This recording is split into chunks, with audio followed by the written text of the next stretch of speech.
Hello everybody, welcome to the AI Club.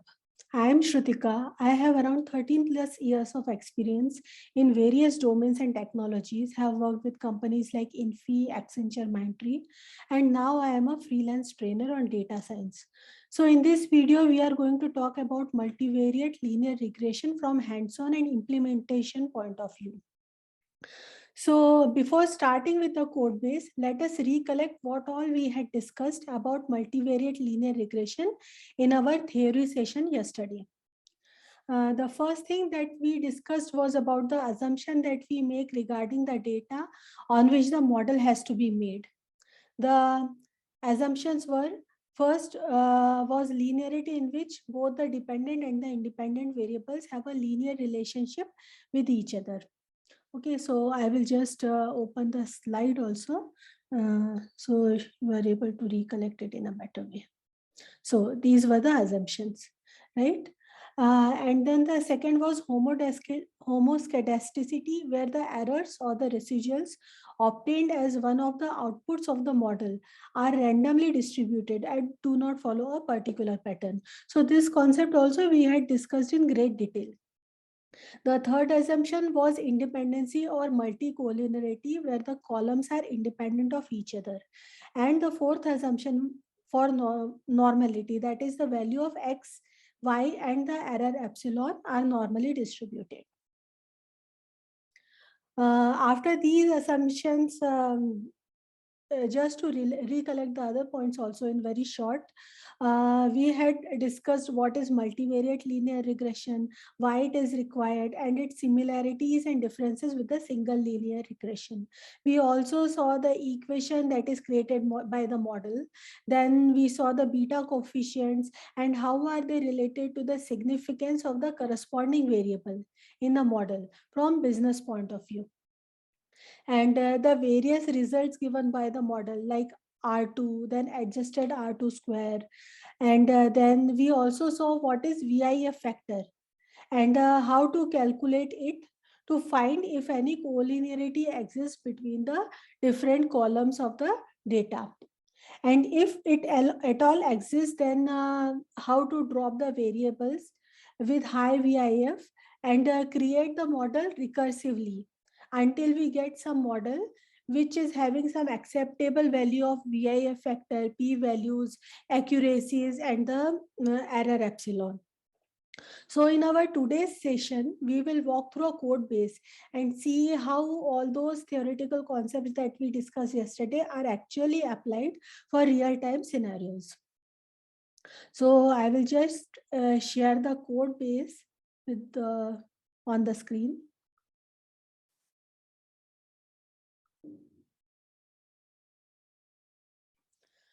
So this is a program on multiple linear regression. It is created by one of the engineering students from the AI Club only. So let us go through the program and understand how the model is being achieved. So just to give you an introduction, here we will be using a use case, a real-time scenario where we have to identify the car price depending on various features such as the length of the car, the height and width of the car, the fuel that it is using, the number of doors, and then the engine type, the company, and there will be a lot of columns, and depending on those columns and the importance of those columns, we will try to create a model which gives us the best accuracy in predicting the prices for the car. So the first thing that you can see in this code base, here we have imported some of the libraries. So let us understand one by one all these libraries, what all they are about. So the first thing is import numpy as np. Okay, so the NumPy library is used to do various array related and arithmetic operations, okay, which we will see as we move on. And here you can see NP is just a kind of alias which we will be using for the library NumPy. Okay, then the next library is Pandas. Okay, and then pandas we will be using for various data related operations like reading a CSV file into a data frame, etc. And then the next library is import cborn as SNS. Okay, so cborn and matplotlib, as you can see in the next slide, we are importing matplotlib also having an alias as PLT. So generally these kind of aliases, it is a kind of some standardization, and we use the same kind of aliases all across. So it is, we can say it is a kind of coding standard that we are using the same kind of aliases, but the libraries have to be exactly the same as as it is, you can see it in the code base. Okay, so cborn and matplotlib is used for creating various visualizations and the plots. So initially, we will be doing the data analysis and the data engineering part, where we need to see how the columns are related to each other. For this, the best approach is to create some kind of visualizations and plots. And these two libraries, the cborn and the matplotlib, they will be used to create those kind of visualizations. Okay, and then in the last line you can see something like Matplotlib Inline.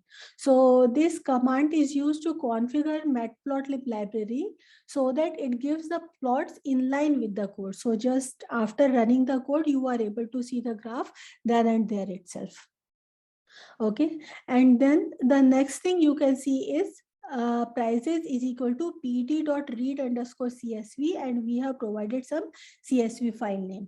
Okay, so the first thing that you will observe here is we are using the pandas library here. Okay, the alias is pd and we are using the pandas library to read a csv file, car price underscore assignment dot csv. Now here, as you can see that we have not given any path to the file.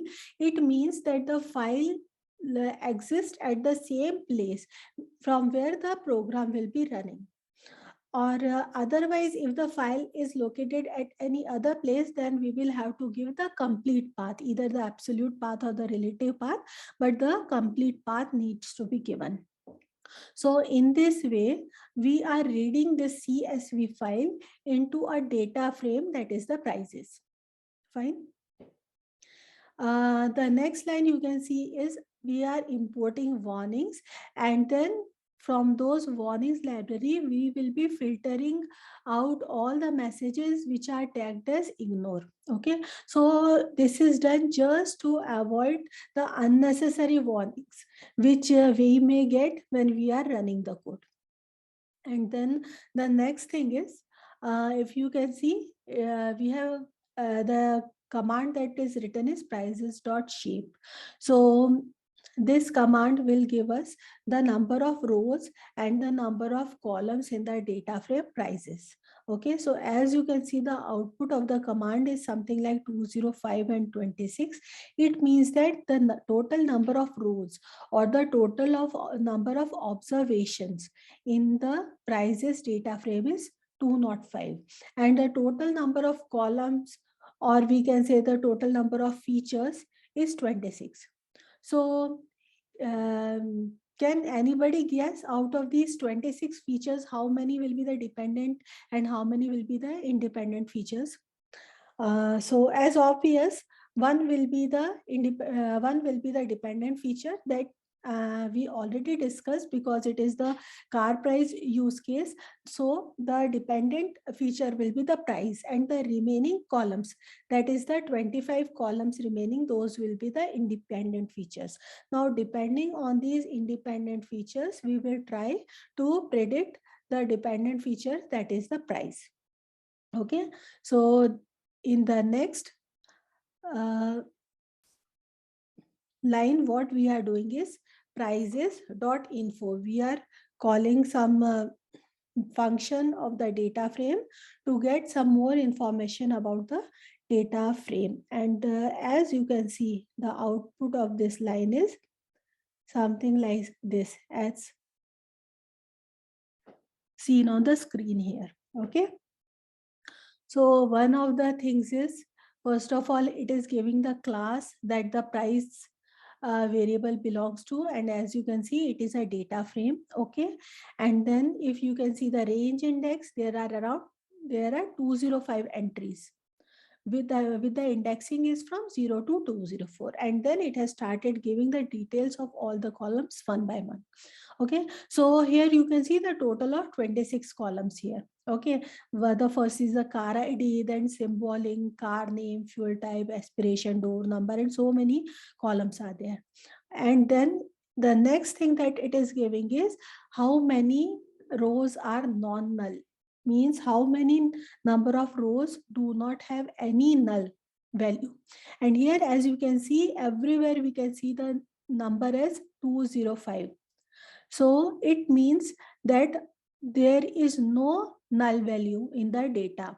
Okay, so we do not need to do any kind of null value treatment here. Okay, and then you can see the data type of each column. As you can see there, the data types are varying from integer 64 to object, float 64, and then again some are object, int 64, float. In this way, there are total 3 kind of data types that you can see in the columns. Fine. So out of these data types, whichever columns are having something like integer or float, they will be numeric, while the others, which are having the data type as object, they are considered as categorical columns, and they will be having some fixed string type values. So yesterday we had discussed this thing also, that if some of the columns are having some string values, they are some categorical columns, then we have to encode them and bring them to a binary or a numeric form. So this treatment also we will be doing towards the end of our data engineering process. Okay, so one by one we will go through the code and see what all different kind of treatments we are doing to the data. So here we discussed all the columns, then we discussed that total 205 rows are there without any null value, and then their the data types of the columns also we have found using this um, function of the data frame. Fine. So we will move ahead now.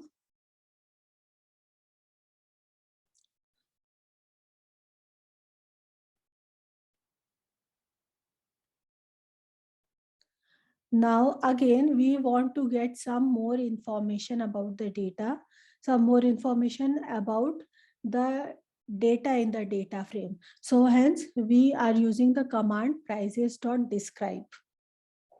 So as you can see, the output of the command is some statistics values that it is giving for each of the columns. Fine. So the statistic values you can see on the y-axis here, and in the x-axis you can see the column names. Fine. So the first column is car ID.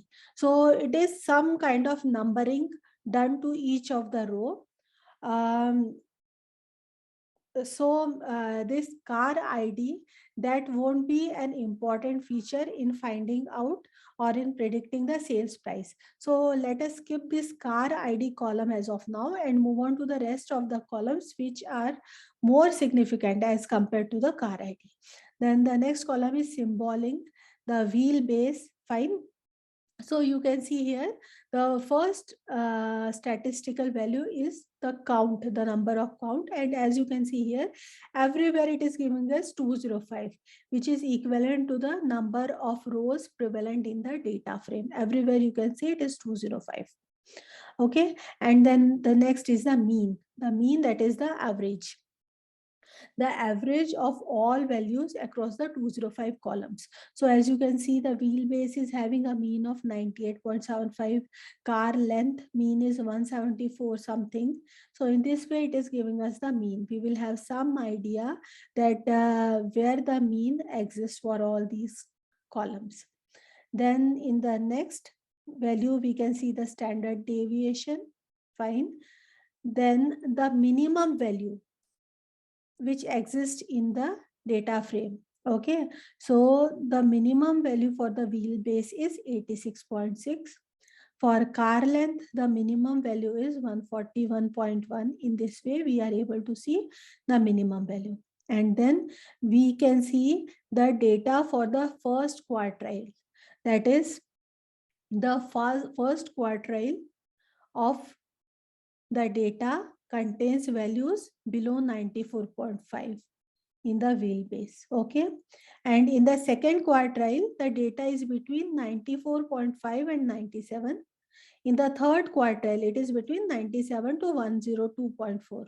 So in this way, actually, if you want to understand about this quartile, maybe later you can Google and see, because this quartile, this topic we will not include while discussing the code base, but just to give a fair idea, um, if these columns, let us say if they are sorted in increasing or decreasing order, and if we divide, after that we divide into 4 equal portions, then the first portion will be the first quartile, the second portion will be second, and so on. It will go on like this. Fine. Minimum and maximum I don't need to explain. It is very self-explanatory. Fine. So the maximum value for wheelbase is 120. For car length, it is 2085. So from this data, we can have some idea about the outliers also, whether the outliers exist for each of the columns. So let us see the wheelbase. Okay. Now the data for the third quartile is somewhere in 102 and the maximum value is 120. So from seeing the range, fine, we can see that there are not significant outliers existing for the wheelbase. And now if we go to the car length column, okay, so the first quartile data is in 183 and the maximum is 208. So again, the value is not far away from the last quartile. So here everything is going on fine. Now here if we see the curve weight, okay, this column curve weight, if we see the last quartile is 2935, okay, and the range is from, see, the first quartile is 2145 and the last quartile is 2935, means it is within the 2000 range. Okay, and the maximum you can see it is somewhere 4066. So here we can see that there is some maximum outlier exists for curve weight. Okay, and similarly minima outlier also we can say that a little bit of some outliers are also there in the minimum side. So this statistics itself will give us some value on which columns are containing the outliers and which are not containing the outliers. Fine. Now if we move ahead,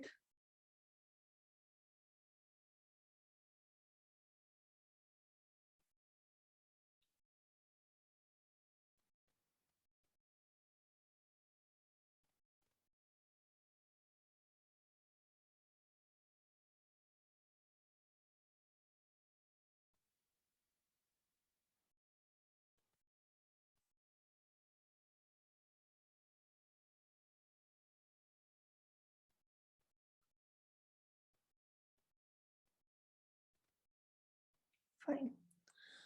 So in between, I just stopped to check if the recording is on or not. So the next command is prices.head. So it will give us the some of the few rows in the beginning of the data frame. So if you can see the index from 0 to 4, you are able to see all the data here. Okay. And then similarly, we want to see towards the end of the data frame, what kind of data is there. So we have run the command prices.tail.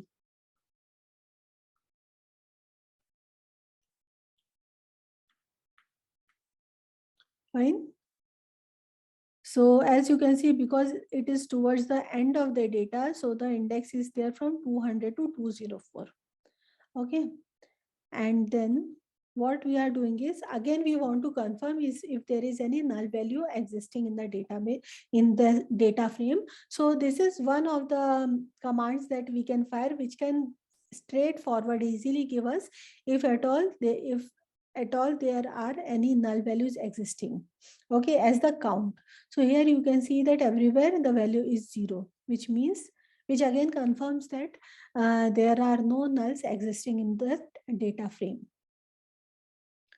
Moving ahead, now this command prices.nUnique, it is giving us the number of unique values for each of the columns. So as you can see, car name, it is having around 147 unique values. Fuel type, only 2 unique values. So it may be corresponding to diesel and petrol, I guess. Then the door number, only 2 values, which might be 2 and 4. Car body having only 5 number of values. Okay, so in this way we can see the number of unique values existing. Now here what we are doing is, we took the car names.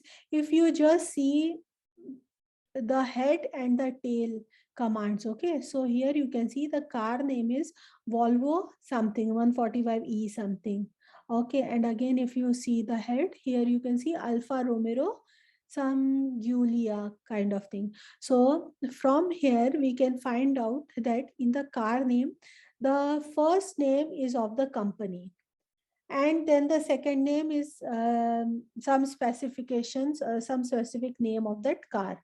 So what the programmer has done here is something intelligent, that he has extracted the company name from the car name, okay, which is of great value. The company or the brand of the car is of great value in finding the price. But as such, apart from brand, the other features like the engine type and those will be important, but the car name is just a name, and in deciding what should be the price, the name won't be having any significant value. So that is what he has done. He has extracted the company name. If you see just these three, 4 lines of code, okay, so for each data, for each row, he has extracted the first name, okay, and he has created a new column called as company. Here you can see prices company, and there he has assigned those company, the extracted company names to this column, okay.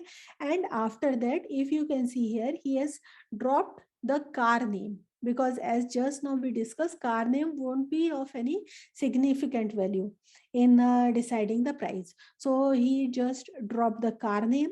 He dropped the car ID also, because this we discussed earlier also, that ID is just the numbering um, for each of the rows, and it won't be having any significance in finding the price. So he dropped the car ID, the car name, and one of the more columns, that is the symboling something, he has dropped from the data frame, okay. So apart from that, if you see the other parameters, one of the parameter is axis is equal to 1, which tells that axis is equal to 1 means these are the columns. If axis is equal to 0 means we have to consider the rows. So here, because we are dropping the columns, we are giving axis is equal to 1. And the third parameter is in place is equal to true, which means that if in place is equal to true, then this dropping, it will be retained in the prices. If you do not give in place is equal to true, then the dropping will not be retained in the data frame. And again, if you check the data frame, it will be having those columns. So this is some of the important thing that you have to do. A lot of times it happens that people miss giving this in place is equal to true, and then they are not getting the expected results, and that they just keep on searching for the code that where exactly the problem is happening. But this is the true problem, that they just missed in place is equal to true, because of which whatever operation they had done on the data frame, it was not retained for the next command. So please remember to give in place is equal to true always wherever it is required. And after dropping, again, we are checking the shape of this data frame, and we can see that it has become 205 and 24. So if we remember earlier, the number of columns here, if you can see 5 rows and 26 columns, and now it is saying here 24 columns. So why? Because it has dropped these it has dropped 3 columns: car ID, car name, symboling, which makes 26 to 23. And then it has added one more column, that is the company, because of which now 23 became 24. That is why we are able to see total of 24 columns here. Fine. Now a few more of data analysis and engineering we are doing here. We just saw the engine type dot unique values. What are the unique values which exist for the engine type column? And if you can see, these are all some 4 or 5 unique values which are existing here. And then the programmer, he just saw that there are some spelling mistakes happening, and these 3 lines are just to replace the wrong spellings with the right spellings. That's all. Fine. And the similar thing he has done for other columns also, that is the company. See if you can see, uh, somewhere Maxda is written instead of Mazda. So these corrections he has done. Now again, fuel system, he saw what are the unique values, and if at all somewhere spelling mistake, so they have changed or corrected the spelling. So in this way, a few of the columns, which definitely he would be knowing through the domain knowledge, he is checking one by one, checking the unique values. If at all any wrong value or incorrect spelling is there, then he is correcting the spelling then and there itself. Fine. Now here we started using the SNS library for visualization and plotting. Okay, so what exactly we are doing is, first of all, prices.cor. You can see this method we are calling on our prices data frame to get some correlation metrics, the correlation between different type of features. And then finally for this matrix, we are finding the heat map. So if you can see here, okay, it is a kind of M by N kind of matrix, very colorful matrix you can see, and with some numbers also. Fine. So if you start observing on the y-axis, you can see wheelbase, car length, car width. So these are all the columns, okay, from our data frame. And on y-axis, you see again it is repeated, wheelbase, car length. The same columns are repeated in the same order as you can see here. Okay, and these numbers, these are the correlation between the various columns. So let us discuss.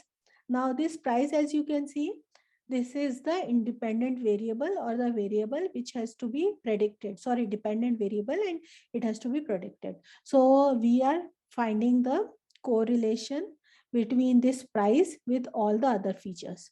So let's see, for the wheelbase and price, we can see that there is a correlation of 0.58. For car length and price, you can see it is 0.68. So actually this heat map, it is enough if you are able to, and if you analyze it diagonally, either the first half or the second half, because both the halves diagonally, they are getting repeated. Okay, because see here it is price and wheelbase correlation giving, and if we go up, okay, then this is the price column here. So price and wheelbase, this is the correlation 0.58. So this is exactly 0.58. On the top right is exactly similar to bottom left, 0.58. So in this way, if you try to observe, it is completely symmetrical. if we cut it across the diagonal. Fine. And the diagonal value, if you say everywhere, it is 1 1. Why? Because if here we see this column, so correlation between price and price, which is going to be 1. Then the correlation between the highway MPG and here also highway MPG, which is going to be 1. So it is but obvious. Apart, so we are not interested into that one kind of correlation which is on the same feature, but we are mainly interested into a correlation between various features. So, and if you see the colors, if it is a lighter value, it means it is a perfect correlation. If it is a darker, means the correlation is little less. So in this way, we can study this heat map and find out if there is any multicollinearity existing between the different features, or what kind of collinearity exists between the independent variable price and the other features. Okay.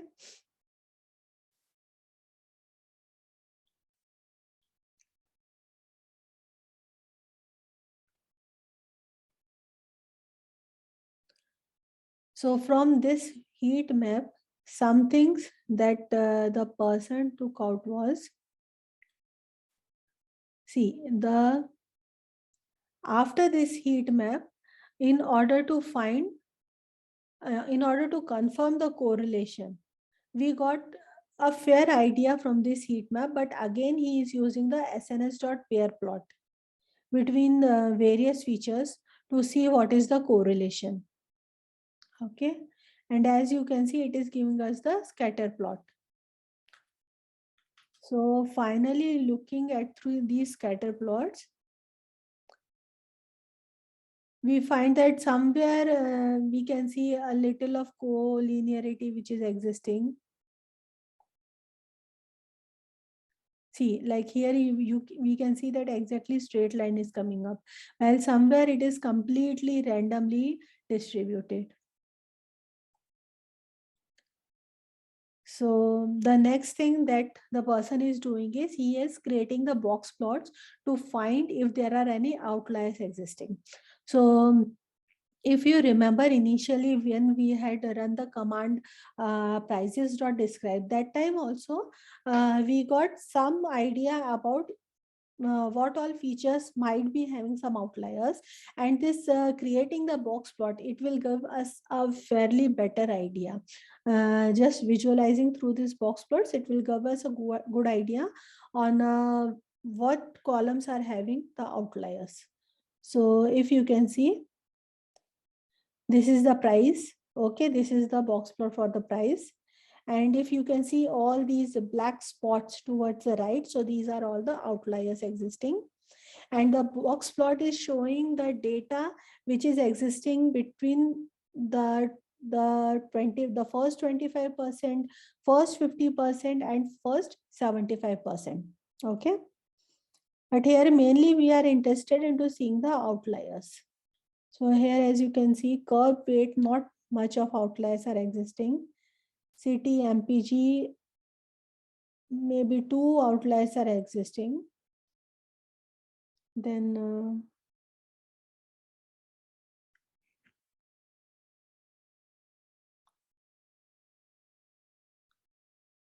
so in this way, we are able to see which columns are containing outliers and towards the which direction. So let us see this car length. It is having an outlier towards the minimum side. This somewhere between 140 and 50, it is having the outlier. Okay. While the car width, it is having the outliers towards the maximum side, around 72.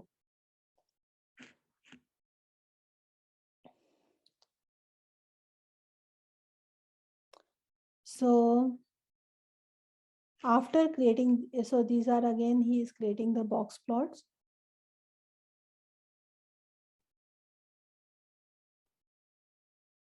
Okay.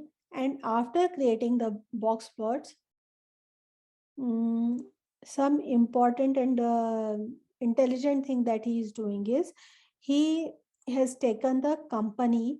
Okay.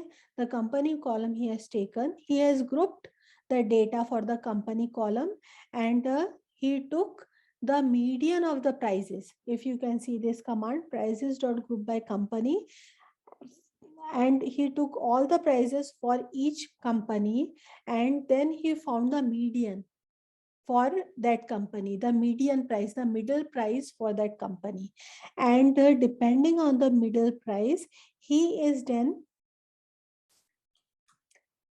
segregating the companies into either low, medium, or high range, as you can see here. If the medium is below 10,000, then we are saying that it is a low company.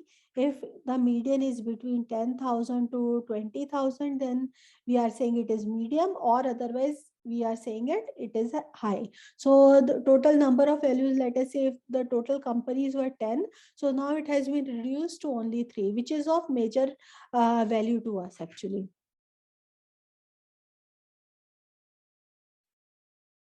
Now again we created box plots for some different variables. So here if you can see till this point, okay, these points we have created box plot for the numeric variables to see if any outliers are lying. Now the next set of box plots have been created for the categorical variables. So fuel type, okay, fuel type can be either gas or diesel. So the box plot has been created to see what is the effect of fuel type on price. So, okay, so if you can see if it is gas, then we are getting some outliers towards the upper side for price, or otherwise some of the data, some of the prices are overlapping, are common for if the fuel type is diesel or gas. Fine. Similarly, aspirations. So these are the different categorical values, and for those categorical values, we are finding the price. What is the effect of each of the value on the price? So in this way, we are trying to visualize. So this portion is called as the data analysis. Whatever we did, we created the box plots, we created the heat maps, SNS scatter plots, we created pair plots, we created. So this is called the data analysis we are doing, and depending on our intuitions, we are trying to engineer the data. Okay, now, so from here, see the door number here 2 and 4. So from here we can see the data is almost overlapping actually, and the door numbers has not any major effect on the prices. So one of the things can be, because this door number doesn't have any major effect on the price, this categorical variable can be dropped also. But let us see what the program is doing. There can be a number of methods on data engineering. So this can be one of the things that can be done. We will see whether the programmer has really dropped the door number or he has used it in another way. So this is the different box plots for the categorical variables. At the same time, see if this engine location here, you can see that if it is rear engine location, the prices are increasing tremendously. And if it is the front, then you can see that it comparatively the prices are lower. So this is some deep insights that we are getting from these kind of box plots.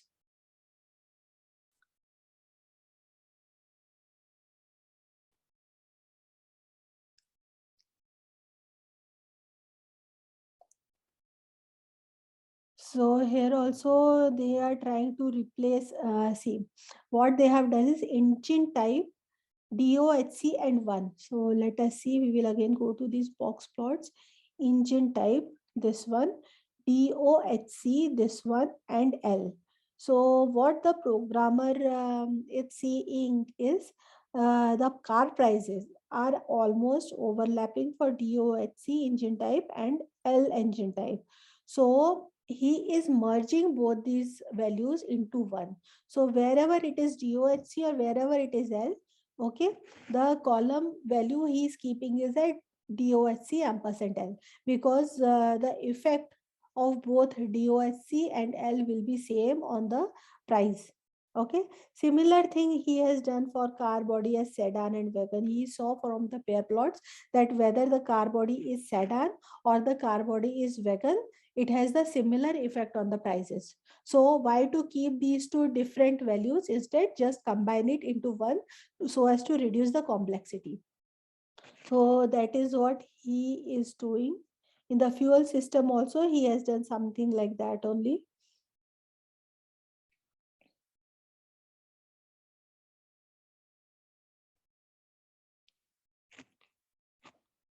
So as you can see, these are all the same box plots that he's created. And after doing a bit of data engineering, like merging the values and correcting some of the spelling mistakes, again he tried getting some of the rows from the beginning of the data frame. And here is what we can see. Okay, so again, just to confirm what he is doing is correct. So he saw prices.shape. And then the next thing that you can see pd.getDummies prices. Okay. So now he has started encoding the categorical variables. So for example, drive wheel. Okay, so the values are RWD, 4WD, etc. And in yesterday's session, we saw that these all string values which these object data types are having, these string values will not be understood by the machine, and they need to be converted to either binary or numerical value. So that is what this encoding is doing.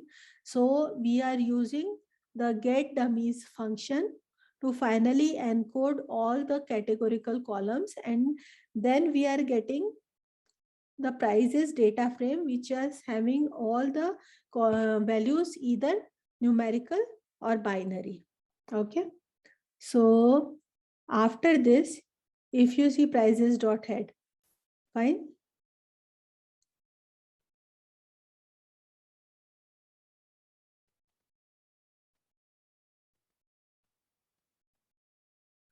Okay, so now what is happening is, I want to show it towards, yes, see cylinder number 3, cylinder number 12.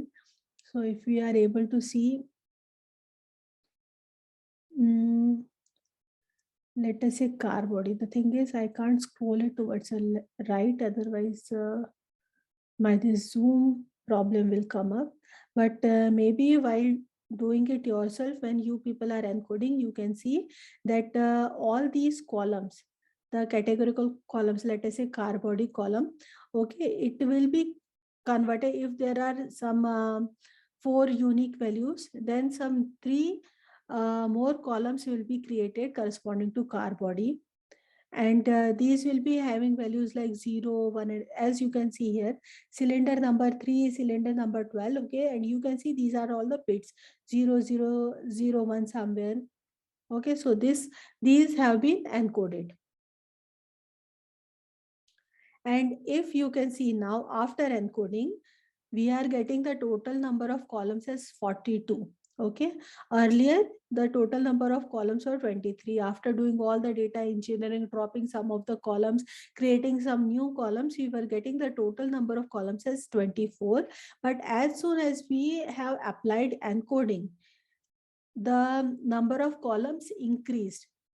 Okay, and now it has become 42. Okay, so if you want to know that why the now total number of columns increased and all, maybe you can refer yesterday's video session on where we have explained that how this dummy encoding works and how the new columns are created. Now again, depending on the programmer's domain knowledge, actually he has dropped some more columns like door number, bore ratio, stroke. So maybe depending on the box plots, he would have decided that these columns do not have much significance on the prices, and he has dropped those columns. Now finally this data engineering is done till this point. Okay, and in the next line, we are using train test split scikit-learn's model selection to do train test split. Okay, so if you can see, train test split function we are calling, and we are passing the prices data frame. We want train size to be 70%. That is why we have kept the value as 0.7. If the train is 70%, automatically test has to be 30%. Okay, that is why test size is equal to 0.3, and then random state some number we have to give. Why this random state is required is because if we do not give the random state, then when we are running the program again, at that time this train test split may give us a different set of train and test rows. Okay, and the accuracy and the errors and the other parameters may differ depending on the set that it has created. So but the thing is, we want to replicate our errors, replicate our model actually. Means if we have to run this program 10 times, then we want that the accuracy, the p values, VIF factors, everything, it should be almost same for all the 10 times. Okay, so that is why we have to ensure that we give some random state, so that the same set of test and train data set is created whenever we are running the program. So that is what we are doing here. And then we are using scikit-learn's pre-processing min max scaler. So scaling also, yesterday we had discussed that scaling we use to ensure that all the columns come down to the same scale. So let us say one column is there. Okay, um, let us say car height and car length. Okay, and car height may be in uh, some meters, let us say maximum 2 meters, okay, or 3 meters, while the car length may go up to, if you take some high-end cars, the car length may go till 4 meters. So actually this is not a very good example about scaling, but let us say something is there which is in millimeters. Okay, the where the unit is millimeters, and some other feature is there where the unit is in kilometers. So these two features are not quite comparable. Okay, and we may not get the good model. So just to bring all the features to the same scale, we will be using the min-max scaling. Okay, so that is we are doing scalar.fit transform df train. Okay, so all the data has been scaled to the same level. Now just remember that this scaling.fit transform here, while fitting that data, we have saved some parameters, and we will be using the same scalar to fit the test data also. As we go along, we will go through that thing also. Okay, then after scaling, what we have done is from the prices, uh, from this data frame df underscore train, we took the price column as the dependent variable y train, and the remaining of the columns we have taken as independent into x train. And now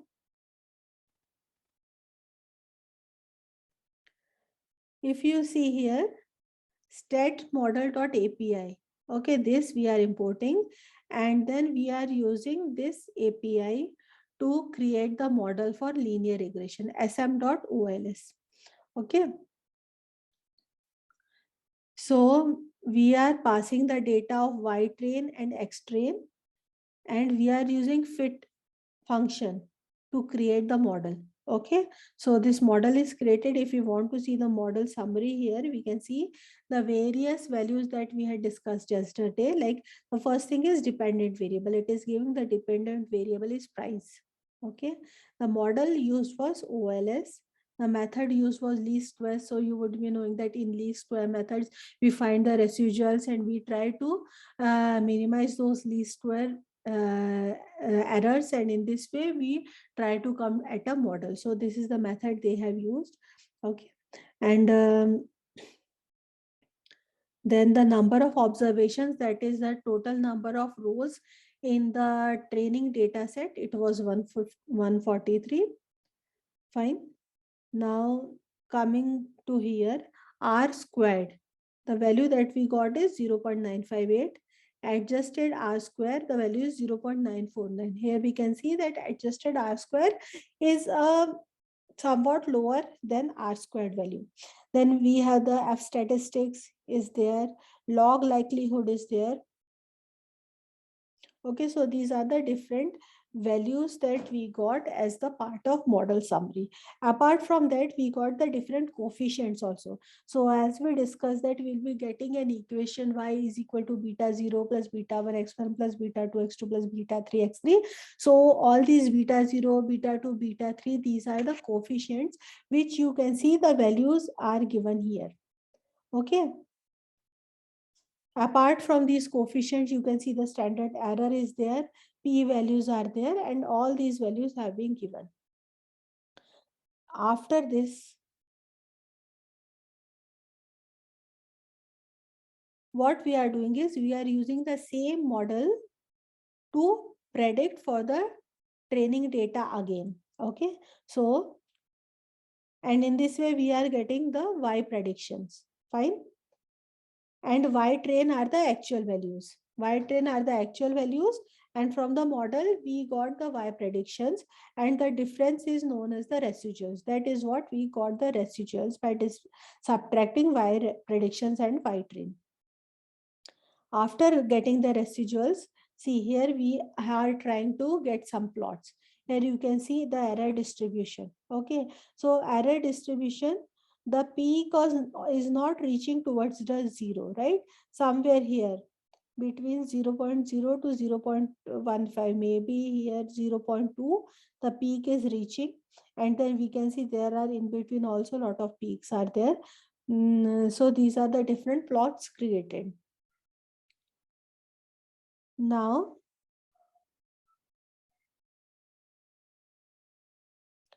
after this, if you can see what we are doing is here is we are using the same scaler, okay, to scale for the test data. So till now we have done everything for the trained data.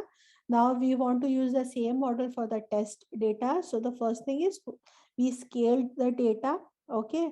Now again, we took the price into y test, the remaining columns into x test. Okay. And then here we are adding some constant which is required for this SM library. And then we are using the same model to predict for X test. And then we are finding the residuals for the Y test and Y predictions test. And we are getting similar kind of plots for test also. So here also you can see that more or less the model is behaving somewhat similar. Okay, but the model needs to be improved a lot.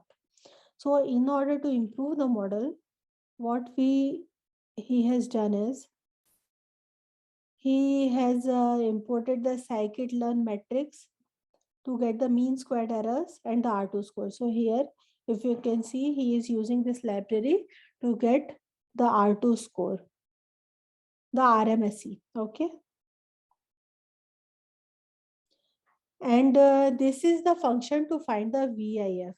That is the variance inflation factor. So yesterday also we discussed that we use various inflation factor method to find if the any kind of multicollinearity exists between the different columns. So now we are using this function, okay, and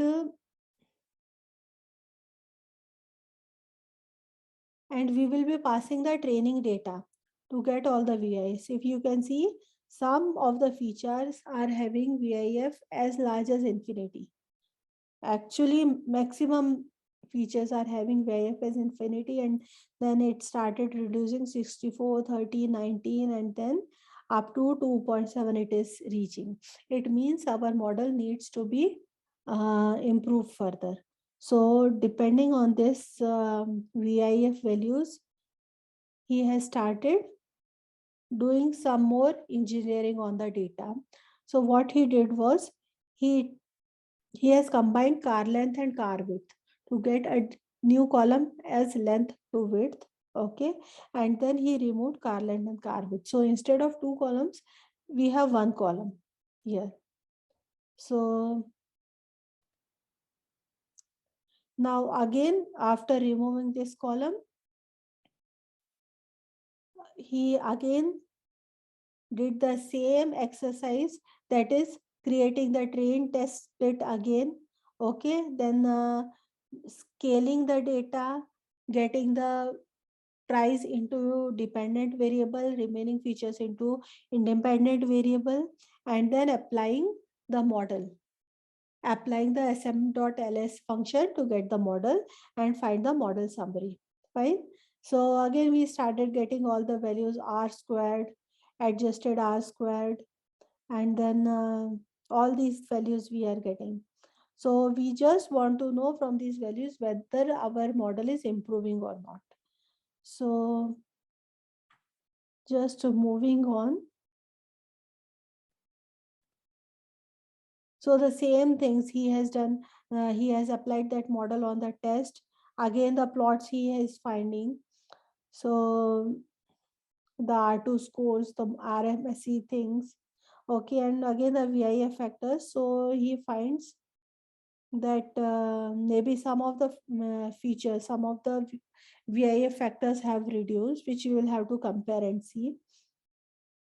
And then finally, here he is dropping some of the other features also, like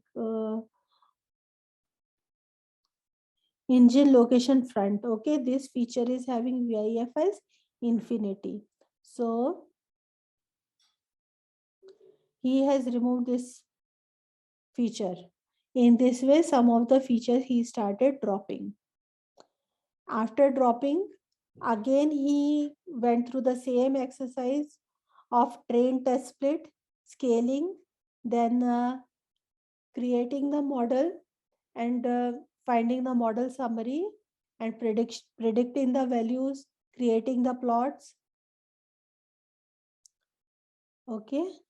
So the exactly same exercise he is doing again and again, both on trained data as well as test data. And then he will again calculate the VIF factors. Again, he will start dropping some of the features. See here, has dropped city, MPG, cylinder number 4, etc. And again, so this process is going on again and again. Finally, see, maybe after 2-3 more iterations, he will reach some good values. So the plot, error distribution plot, we can see is that slowly it is reaching towards the normal distribution.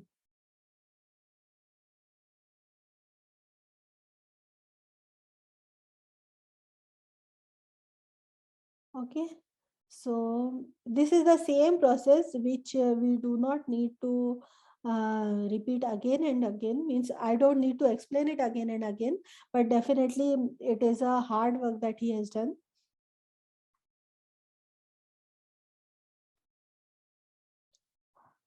Okay.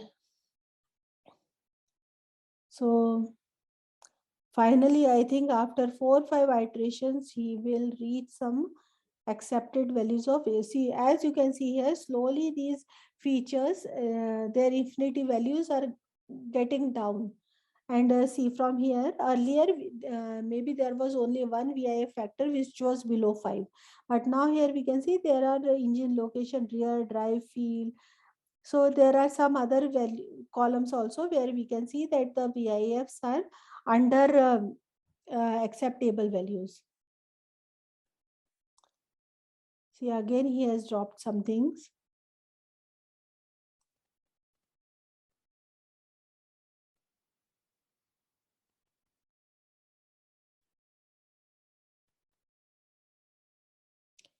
So he will keep on doing this process repeatedly. So it is really a lot of work, but then gradually he has achieved something. See, as you can see, gradually, definitely now only two features are there which are having VIFS infinity. Otherwise, everything is coming down. See, most of them are within 5. The VIF is within 5.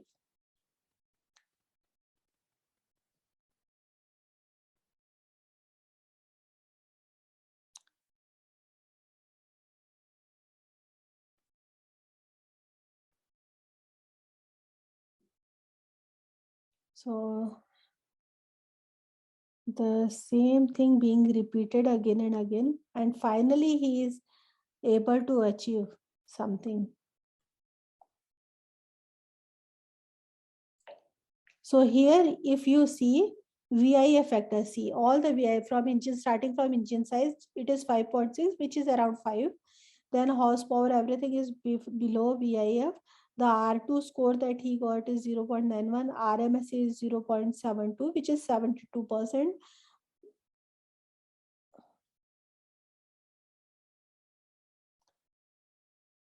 Okay, so finally he got some good values.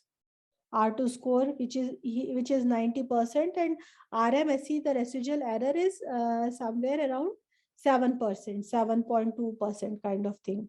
And R2 score is 90%, which is under acceptable conditions. So this was a good use case that we have seen, uh, which is quite elaborate work that has been done on part of that guy.